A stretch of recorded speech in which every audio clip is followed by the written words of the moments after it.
Hello everyone, आज हम करेंगे पास्ट कॉन्टिन्यूअस टेंस।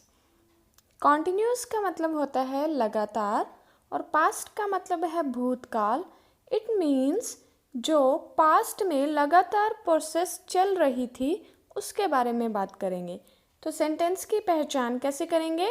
रही थी, रहे थे, रहा था, जो काम हो रहा था।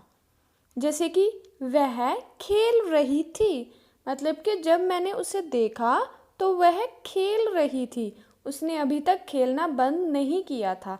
है तो बात पास्ट की, लेकिन प्रोसेस अभी कंटिन्यू थी। अब इसके रूल्स देख लेते हैं। रूल्स में सबसे पहले आएगा सब्जेक्ट। सब्जेक्ट के साथ हेल्पिंग वर्ब लगेगा वॉज या फिर वर। उसके बाद वर्ब का फर्स्ट फॉर्म, साथ में आईएनजी। ये जो आईएनजी है ये हर एक कॉन्टिन्यूअस टेंस में लगता है, इसको याद रखना है। Plus object. अब बात कर लेते हैं वॉज वर्ब की। वॉज लगेगा सिंगुलर के साथ, जैसे कि ही, शी, इट या फिर किसी का नेम हो गया।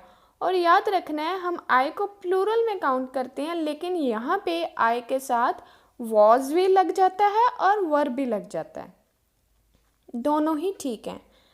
अब वर, वर है प्लूरल के लिए। वर किसके साथ लगेगा? We, they, more than one person, मतलब 2 या 3 पर्सन्स का नाम आपस में जुड़ा होगा तब भी हम वर का ही यूज़ करेंगे।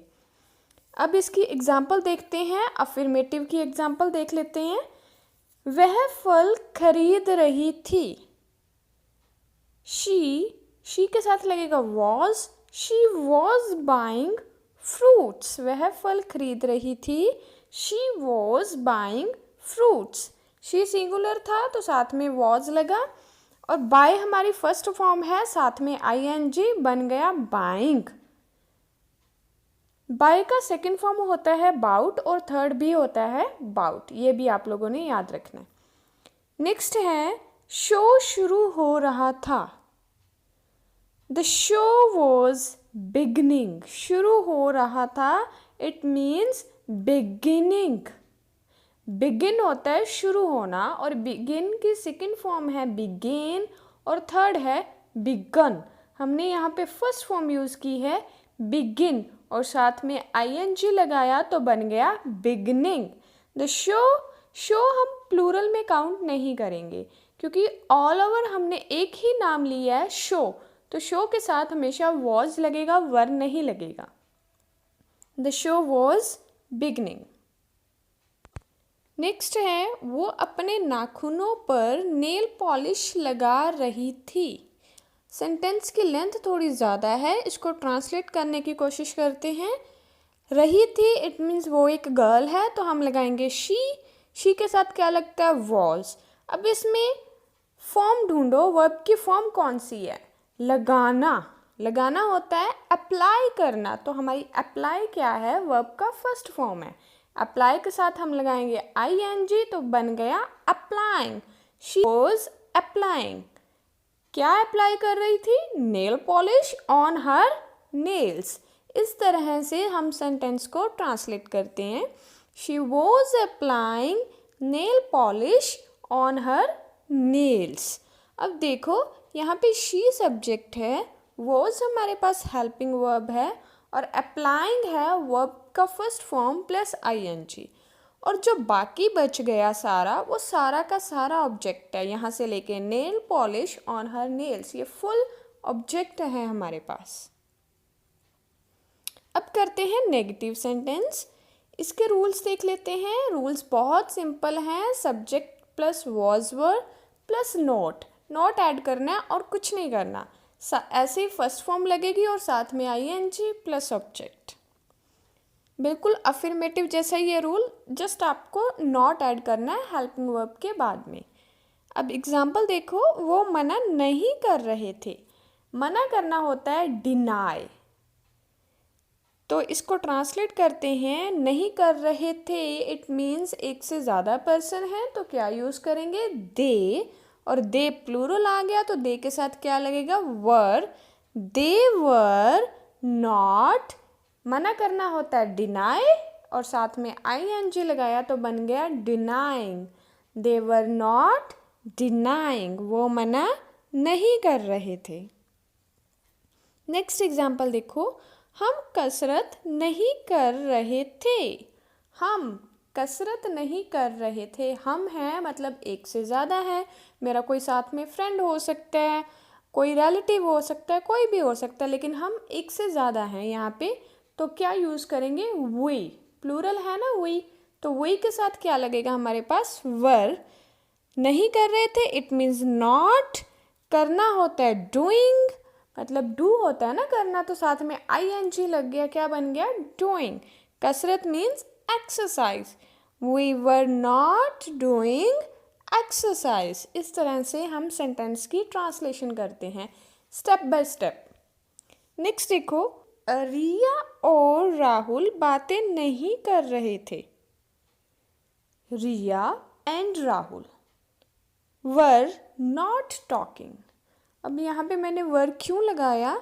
क्योंकि रिया एंड राहुल यहाँ पे दो नाम आ गए, दो पर्सन आ गए, और एक से ज़्यादा पर्सन हो तो उसको हम प्लूरल में काउंट करते हैं, और प्लूरल के साथ हमेशा वर लगता है। So Riya and Rahul were not talking.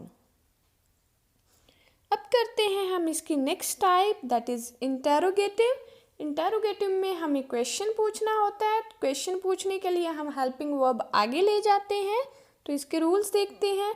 Was were आगे आ जाएगा, मीन्स कि हेल्पिंग वर्ब आगे आ जाएगी। ये सभी टेंसेस के लिए सेम है। जब भी आपको क्वेश्चन पूछना है तो आप हेल्पिंग वर्ब को आगे ले जाओगे, चाहे वो प्रेजेंट है, पास्ट है या फ्यूचर है। उसके बाद सब्जेक्ट प्लस वर्ब का first form, ing plus subject, और लास्ट में क्वेश्चन मार्क।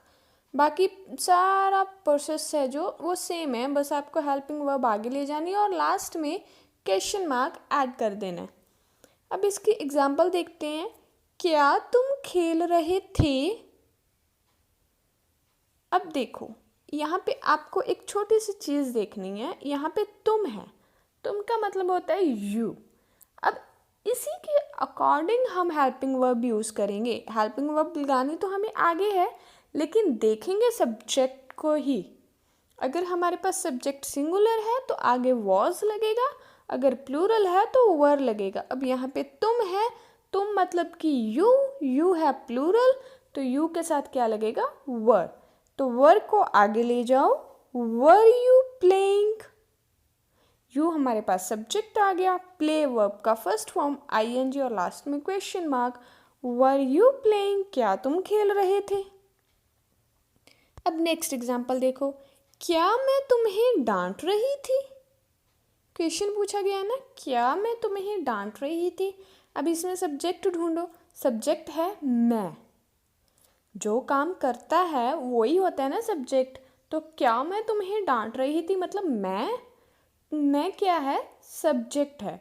अब आई के साथ मैंने बोला था, आप वॉज भी लगा सकते हो, वर भी लगा सकते हो, वो आपकी मर्जी, आप क्या लगाना चाहते हो। तो मैंने यहाँ पे वॉज लगाया है। वॉज आई, डांटना होता है स्कोल्ड, साथ में ing लग गया तो बन गया scolding. Was I scolding you, you क्या है हमारे पास? ऑब्जेक्ट है। क्या मैं तुम्हें डांट रही थी? Was I scolding you. Were I scolding you भी ठीक है, दोनों आप यूज कर सकते हो, वॉज भी वर भी। नेक्स्ट एग्जाम्पल देखो, क्या वह कुछ ढूंढ रही थी? ढूंढना होता है फाइंड। आप सर्च भी लिख सकते हो, लेकिन सर्च एक तरह की खोज होती है, ज़्यादातर फाइंड ही यूज करते हैं। अब यहाँ पे सब्जेक्ट है हमारे पास वह।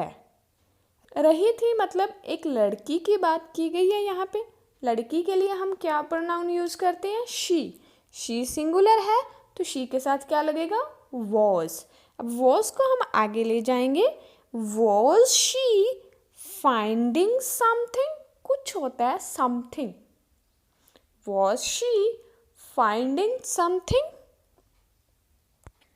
अब हम करेंगे कुछ प्रैक्टिस सेंटेंसेस जो बहुत ज़रूरी हैं ये पता करने के लिए कि आपको वीडियो में कितना समझ आया।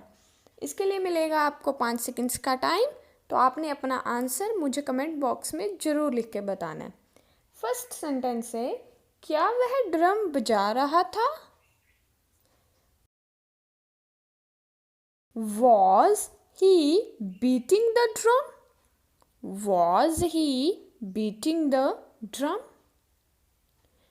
भारत की आबादी तेजी से बढ़ रही थी. The population of India was increasing rapidly. मैं यहाँ पे ना आपका एक डाउट क्लियर कर देती हूँ, क्योंकि आप बोलोगे कि पॉपुलेशन है, इसमें तो एक से ज़्यादा लोग आ रहे हैं, तो मैंने यहाँ पे वर क्यों नहीं यूज़ किया. जैसे पीछे शो था, शो में भी एक से ज़्यादा लोग आ रहे हैं, मैंने वहाँ पे भी वॉज ही यूज़ किया था. तो जो कलेक्शन है, कलेक्टिव नाउन है हमारे पास, मतलब कि बहुत सारा इकट्ठ है, उसके लिए हम हमेशा वॉज का ही इस्तेमाल करेंगे, वर नहीं लगाएंगे, क्योंकि हम इसको एक सिंगुलर नाउन की तरह ट्रीट करते हैं.